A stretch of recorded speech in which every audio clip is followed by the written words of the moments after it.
cirkas, kad surado tą pelenę tuos 3 riešutėlius, negalėjo jinai jų niekaip perskelti.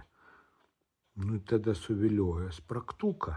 Spragtukas tai galvojo, kad čia meilė kažkokia, o iš tikrųjų Spragtukas jai buvo reikalingas dėl riešutėlių.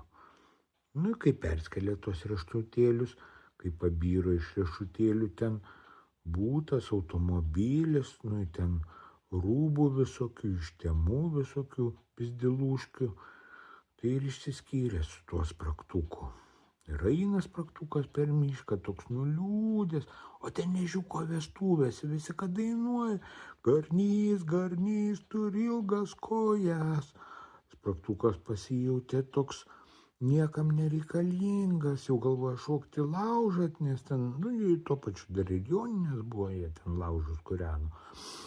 Bet į mišką pagavo, už pakarpos pasodino, už stalo supažindino su ežiuko šeima ir žiūri Spragtukas, kad aplink daug ten ir medžių savų, nu, ta prasme, jisgi iš medžio buvo.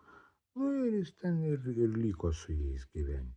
O peleniai tie turtai nieko gero neatnešė. Ne, liko prie suskylusios geldos ir visai nekaip jinai ten nugyveno visą tą gyvenimą. Labą.